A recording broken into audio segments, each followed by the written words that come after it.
está sentindo que está mais estreito, que está um pouco mais difícil. Deve engasgar com mais facilidade, não? Sem dúvida.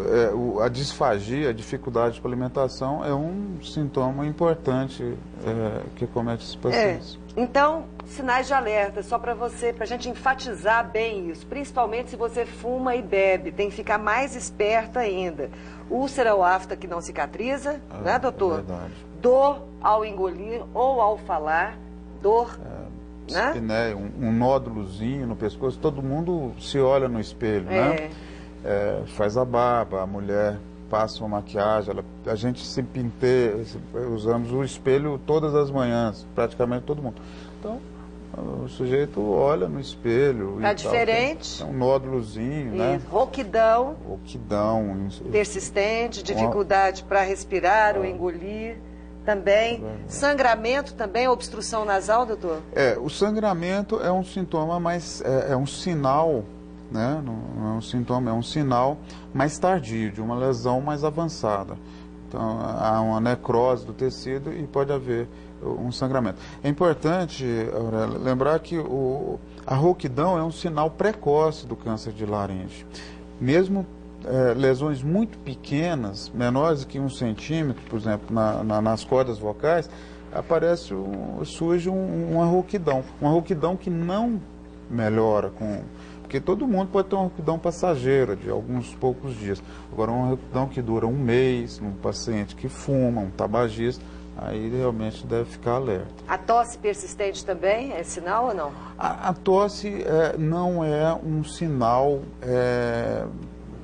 específico do câncer de cabeça e pescoço, porque a tosse, por exemplo, num paciente que fuma, pode traduzir uma bronquite crônica, que geralmente esses pacientes têm. Mas a tosse, uma irritação da laringe também pode dar uma tosse, uma laringite. Doutor, esses tipos de tumor, eles se espalham com facilidade? O tipo histológico mais frequente desse câncer do trato aerodigestivo alto é o carcinoma escamoso. E esse carcinoma, ele pode dar metástase à distância para os pulmões, para os ossos, né? Fígado também? O fígado também, mas principalmente pulmão e ossos. E o fígado e outros locais menos frequentemente. Mas ele, caracteristicamente, ele dá preferencialmente sintomas para o sistema linfático, ele dá metástase para o sistema linfático. Por isso que um nódulo, às vezes, é o primeiro sinal que aparece nesses pacientes. Vamos falar um pouquinho de tratamento? Agora, gente, para você que fuma e bebe aí, tem gente que tira até o maxilar. Esteticamente, é um horror, né, doutor? Nós Só para começar, né? Numa sociedade onde a aparência é cada vez mais valorizada. Então, a simetria facial, né, para não falar na beleza facial, né, é uma coisa importante para conseguir um emprego, para se relacionar com os outros da sociedade. Claro. E o câncer de cabeça e pescoço tem essa particularidade, porque você na cabeça...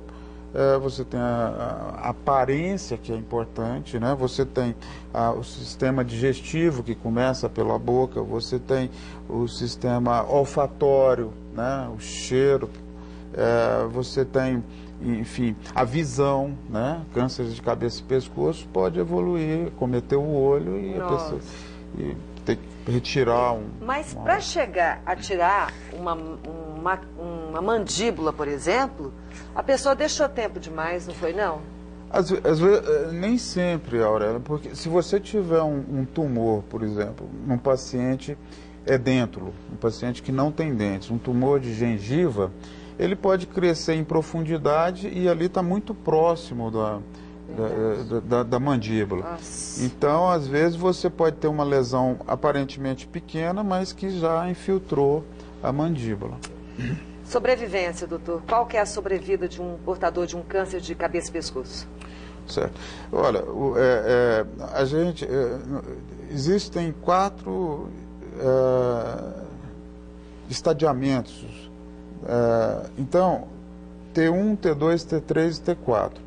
Para não falar nos linfonodos e na metástase à distância.